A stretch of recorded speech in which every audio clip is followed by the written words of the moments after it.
ng misyonero. Noong pong pandemic, inabutan ako sa National Shrine of the Miraculous Medal sa Sukat, kung nakapunta na po kayo.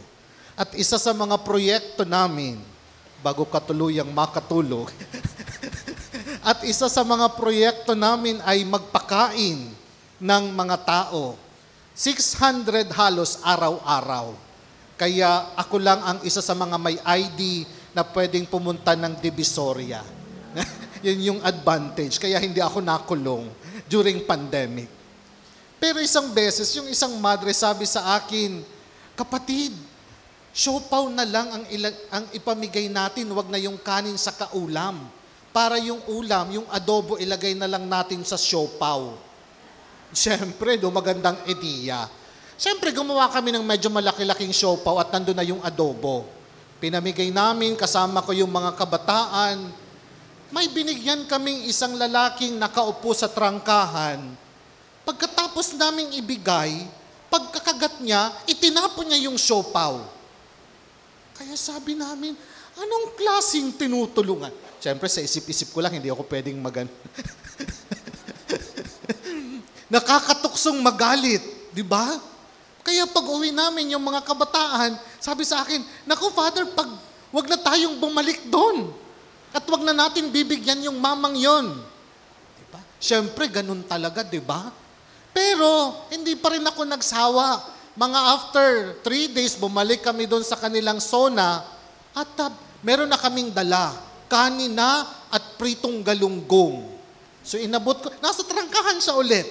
Inabot ko yung kanin at pritong galunggong.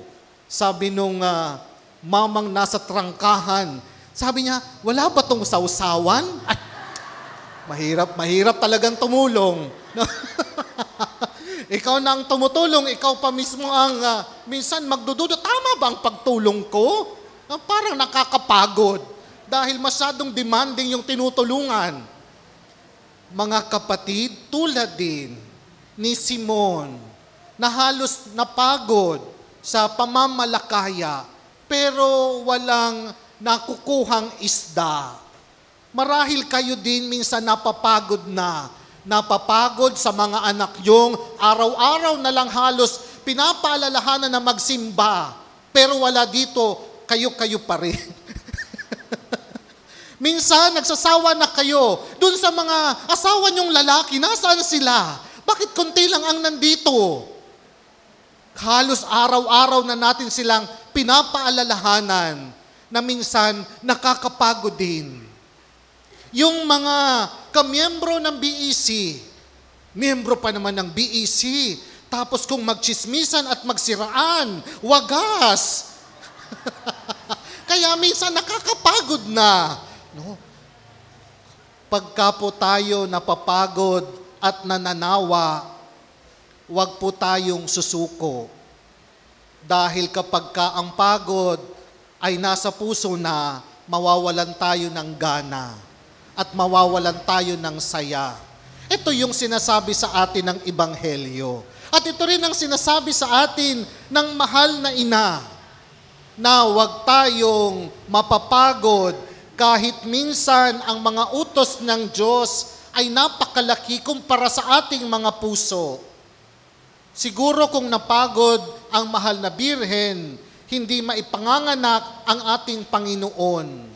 Siguro kung napagod sila Simon, hindi sila makakakuha ng mas maraming isda.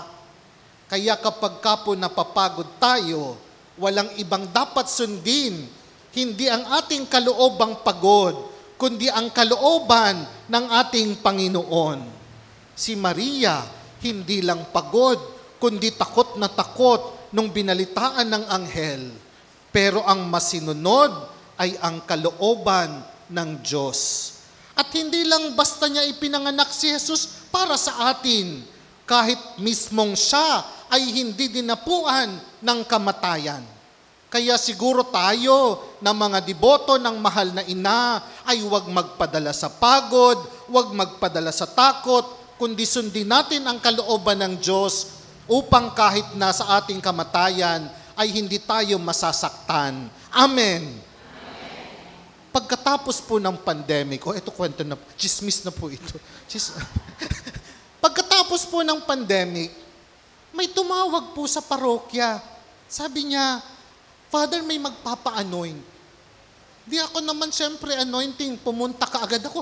Sabi ko, ito yung parati namin binabalik-balikan. At itinuro sa akin ng BEC leader, Father, nandyan po sa loob. Ito yung trangkahan kung nasaan yung lalaki. Sabi ko, hala, sino ang meron? Pagpasok ko, yung lalaki nakahiga sa kanilang sopa.